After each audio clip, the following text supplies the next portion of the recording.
Good evening, YouTube. I've been asked to do an orchid tag by Ed's Orchids. He didn't ask me on his tag, but he actually tagged me in the comments.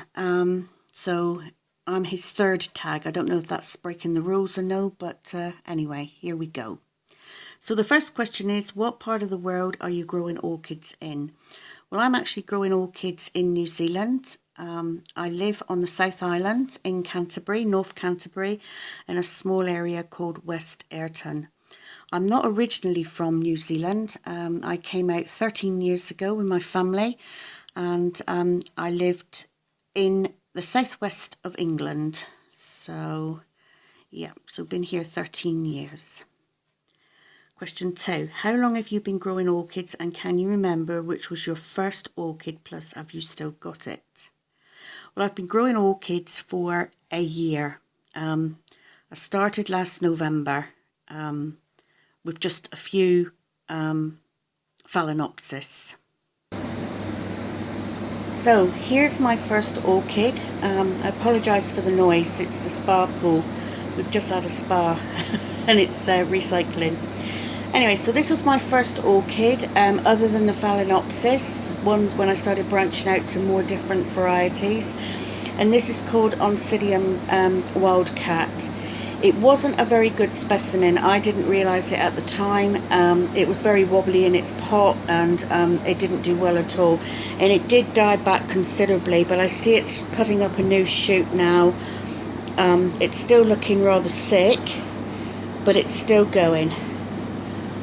So while it's still going, and I think I see a tiny little green shoot there. So while it's still hanging on, then I'm not giving up on it. This was replaced, by the way, by the orchid nursery to a better one, so I can't complain there. So question 3 is, what first you got into the orchid growing hobby?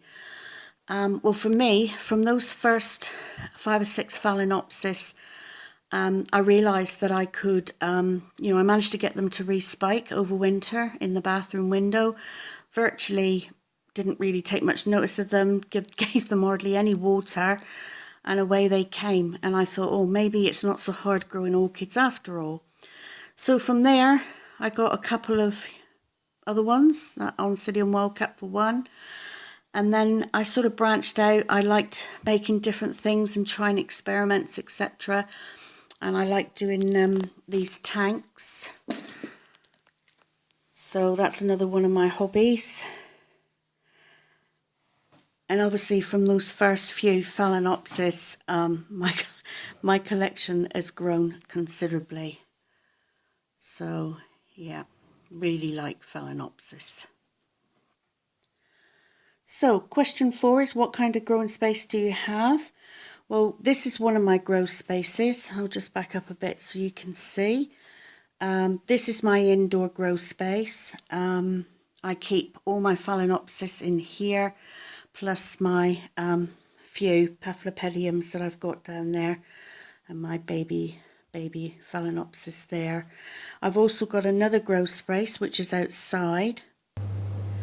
So this is my outdoor orchid space. I'll just move around. So I apologise, the light is just packed up there. It's just typical, isn't it? And the light's just packed up down there. So got to get some new ones.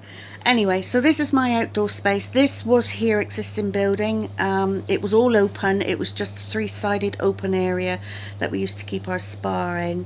And I've now repurposed it into an orchid house. So as you can see, most of the orchids are on this side, and I've got a few behind me.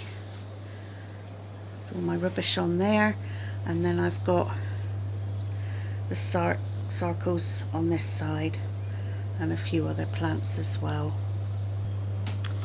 So question 5 is, how many different type genre of orchids do you have, and what are they? Well, I've never really thought about it, so off the top of my head, and I'm sure I'm going to miss some out, I've got Oncidiums, Cattleyas, Lalias, and Sarcos, Maxillara, else have I got? Maxillara, and my goodness, it's caught me off guard. Biffinara, Zygo, Laelia, I think I said that. And what are these? Maxillara, that's Laelia. Yeah, so, oh, and Masdevillia. So yeah, I got a few different ones.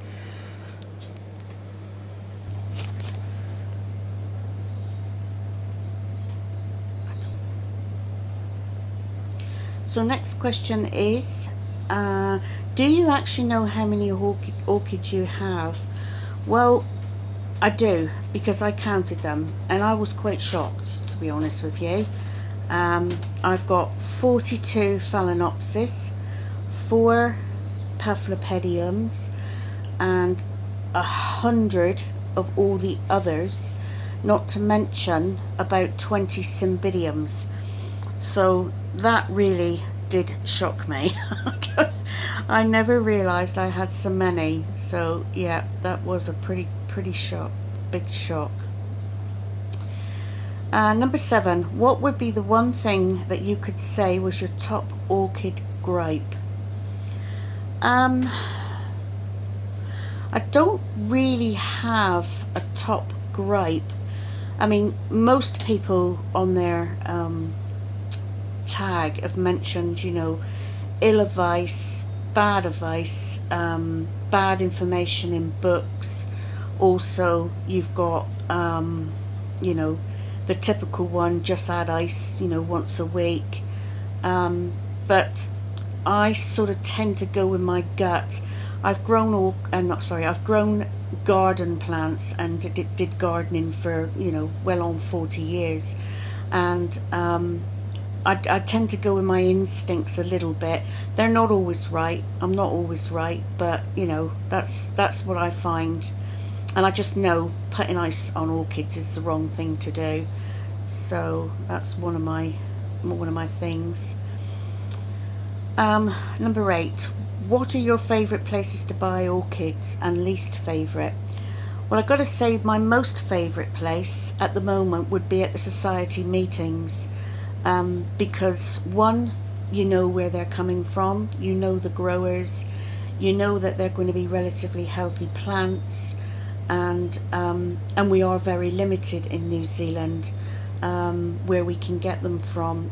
We do have a local auction site called Trade Me, and there's a chap on there who sells them, and his company is called Pottering About.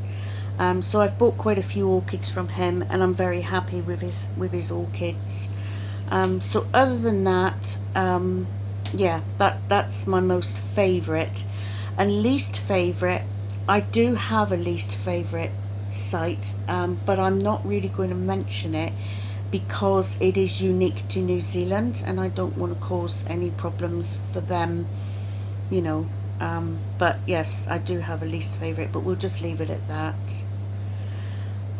Right, number 9. What is the best orchid advice you've ever been given, and did you take that advice? I haven't had really the best advice, but how can I put it?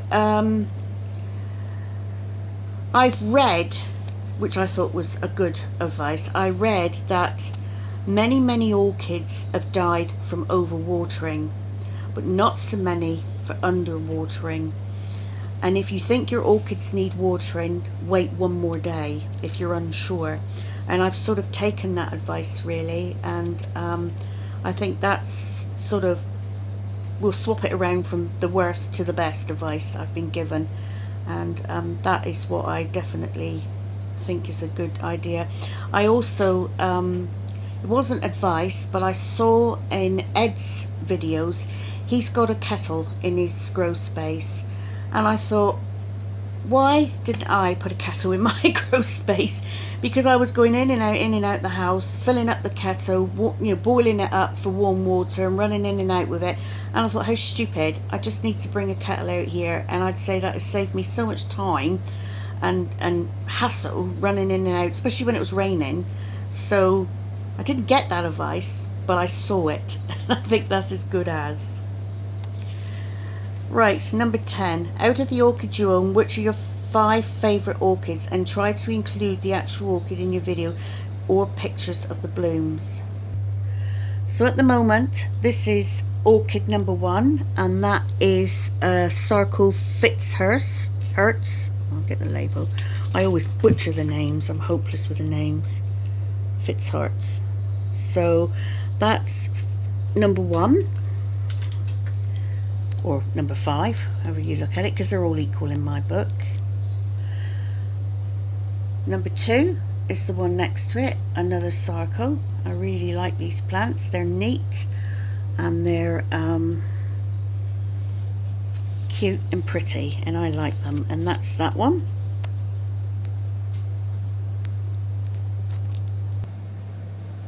Number 3 is this one. Even though it's not in flowering, it is coming into bud, and it's got a second bud developing there, or cluster, and this is Den Fibriatum.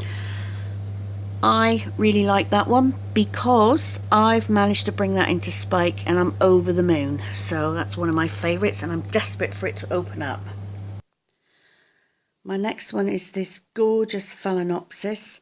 It's a no ID, just a general Phalaenopsis, but I just love this one. I love the markings on it. I love that it's multi-spiked and it's doing particularly well. And hopefully you can see this Phalaenopsis, which I really like. This one's just recently opening up, and I really like that one as well. Once again, it's another no ID, but I just love it. Phalaenopsis, really, mostly Phalaenopsis is my favourite at the moment, or always have been really. So next question is, have you got an orchid related story, funny, interesting, sad? I don't really have a funny story other than when my husband found out that I decided to grow orchids, I got a lot of groans. I think he realised that my hobby was not going to be a cheap hobby. And yeah, so although he's very supportive and he does help me set things up, etc., etc., and I think he just likes to pretend that he's disapproving, and it's not working because I've got a lot of orchids, so that's the only story I have. Right, what advice would you give someone about to start growing orchids and building up a collection? For me, I think research.